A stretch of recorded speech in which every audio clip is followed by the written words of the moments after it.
There are not one, but two live action movies based on the animated Nickelodeon series The Loud House, a show that, as most of you probably know, I have a bit of a history with, a negative history with it. Yada yada yada, it ruined Nickelodeon, yada yada yada, it became another cash cow for them to milk alongside SpongeBob, yada yada yada, it has a terrible fan base. Same old, you've already heard this stuff a million times before. And as part of my ongoing quest to review everything relating to the Loud House, because I want money and views, we're going to be looking at the two live-action movies. We have A Loud House Christmas from 2021 and A Really Haunted Loud House from earlier this year. Fun fact, when the Christmas movie was first released back in late 2021, I wanted to make a video on it at some point, but I never got around to making it. As a matter of fact, I never even watched it until very recently. Here I am 2 years later finally talking about this thing. And I figured, you know what, I might as well spoil y'all a little extra. I might as well also talk about the Halloween movie that came out a few months ago. I know it's a bit redundant to cover a Halloween movie for what is supposed to be a Christmas video, but listen honey, I am not waiting until October of 2024 to make a video on a very haunted Loud House. I'm sorry. I might as well spoil y'all a little extra this year and talk about both of these movies, and yeah, they are exactly what you would expect from live-action movies based on The Loud House. I have to question what was the thought process behind the making of these movies. Why were these movies made? Aside from the obvious answer, money. But whatever the case may be, we now have two live-action movies based on The Loud House. Ah yes, because the previous attempts at making a live-action movie based on a Nicktoon turned out so good, didn't they guys? Everyone remembers the Avatar The Last Airbender movie, and the large amount of critical acclaim that it has gotten. How could we possibly forget about such a classic? Yo, on a side note, I just gotta bring up something. You guys remember a few years ago when they made a live-action movie based on Dora the Explorer? Like, what the f*** was this all about? Was it just a fever dream movie, or was it real? We got a live-action Dora the Explorer movie back in 2019. I've seen, like, 0 people talk about its existence.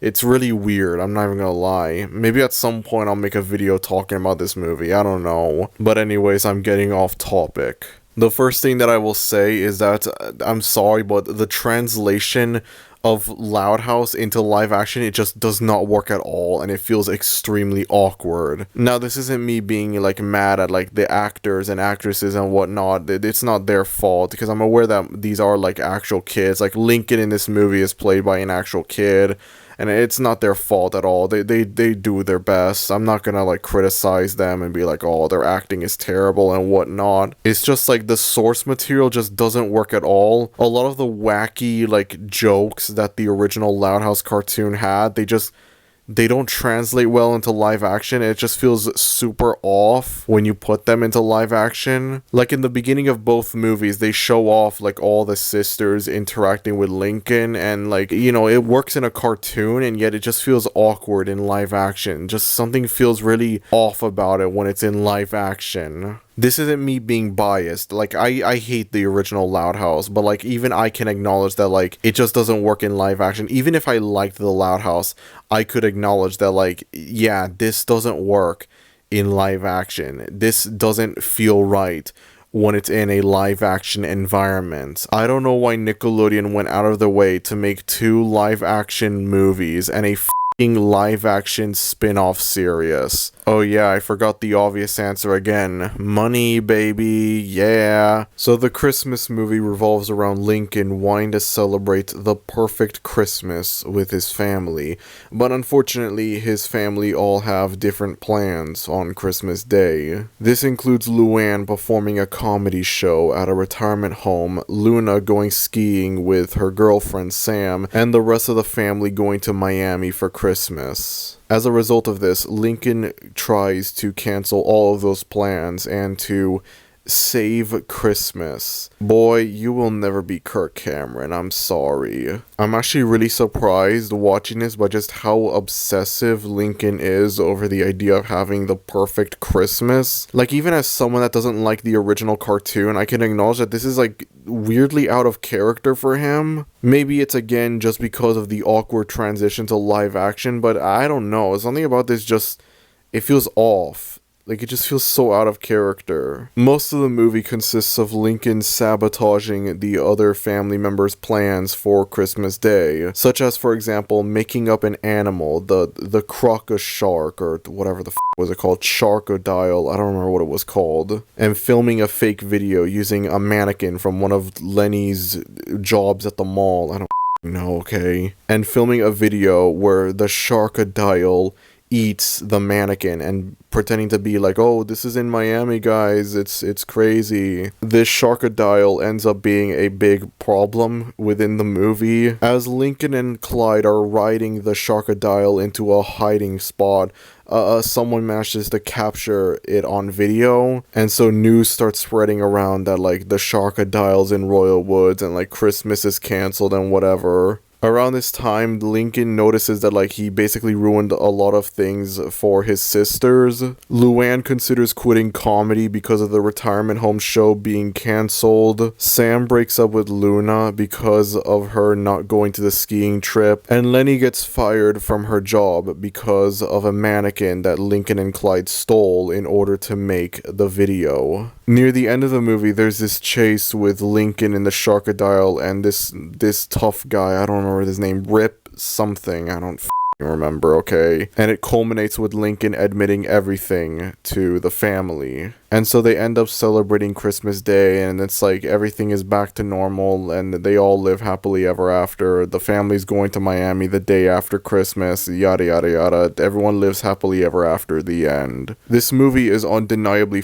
terrible, but at the same time, it's not like the worst thing I've ever seen. I was really hoping for it to be like something that's offensively bad, and yeah, it's terrible, but like, I wouldn't call it offensively awful necessarily. I don't even know how you could compare this to like other like famous bad Christmas movies like Kirk Cameron's Saving Christmas or Rhapsody Street Kids or whatever. Like, I don't even know if this is as bad as those. The only huge problem with this movie, aside from the awkward transition into live action, is Lincoln just being like kind of out of character. And this is from someone that hates the original Loud House, but like even I can acknowledge like something's just kind of off with how obsessive Lincoln is. It's like he's like a psychopath or something, you know? Bro's gonna grow up and become the next Patrick Bateman, I'll tell you that much. It's all fun and games until he starts lecturing his sisters about Huey Lewis and the News or Phil Collins. So earlier this year, while you kids were obsessing over Barbenheimer,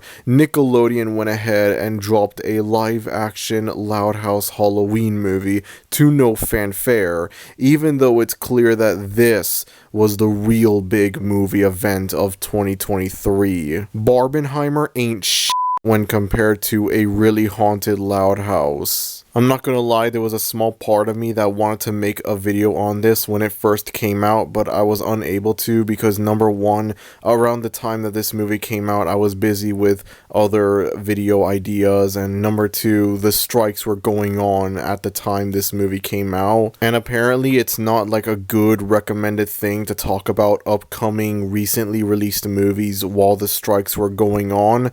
Truth be told, I have no idea what would have happened, but I didn't want to take any risk, and I decided, this will end soon eventually, and then I'll be able to talk about this thing. Lo and behold, both the writers and actors strikes ended, and I was finally able to talk about this movie. I was finally allowed to talk about a really haunted Loud House, the greatest movie of the year. So the plot of a really haunted Loud House is kind of like the reverse of a Loud House Christmas. In A Loud House Christmas, it's Lincoln that wants to continue the family holiday tradition while the sisters want to do something else. Whereas in this movie, the sisters want to continue the family holiday tradition while Lincoln wants to do something else. In this case, Lincoln and Clyde want to attend a Halloween party being held by Xander, who I have no idea if this character is in the cartoon or not. I have no idea if this is an original character made for this live action version of the Loud House. If this character is like exclusive to the movie, I don't know. And I don't think it really matters. Xander over here is an influencer, because of course he is. And Lincoln wants to attend the Halloween party that he's having, much to the dismay of the sisters, who want him to be part of the Halloween celebration that they have at their house. The day before Halloween, the Loud kids go to the dentist for a checkup, where it turns out that they all have tons of cavities. There's a flashback scene where all of the kids are in the bathroom and the mom tells them to floss, and then there's a few seconds pause and then they all start flossing, like the dance move.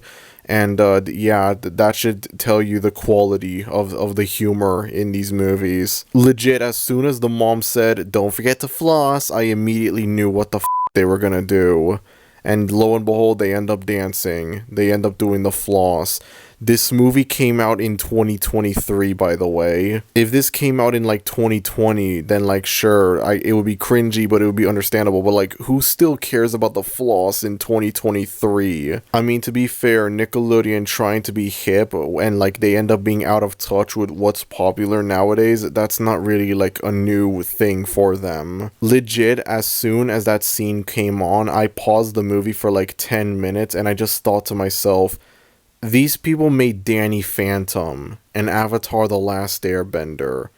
What the f*** happened? Seriously. Oh yeah, remember, this is the show that everyone said was gonna save Nickelodeon when it first came out. This is what like everyone thought would be like the savior for Nickelodeon. Oh god, I will never forget that. That's like the most badly aged thing I've ever seen. Seriously. I've never seen a statement aged like milk this badly before. As a result of the cavities, the mom decides that instead of giving out candy on Halloween night, they are giving out toothbrushes instead, encouraging the kids around the neighborhood to brush their teeth. Naturally, the family gets a lot of ridicule for this. Meanwhile, Lincoln and Clyde are attending Xander's party, trying to follow a guide they found online on how to be cool at a party or whatever. It's just more stuff that shows how out of touch Nickelodeon is nowadays. Xander acknowledges that there's a house on the neighborhood that's giving away toothbrushes instead of candy, and so Lincoln suggests that they go over to like TP the house, not realizing that it's his own house. As they head over to the house and Lincoln sees that it's his own house, he tries to find a way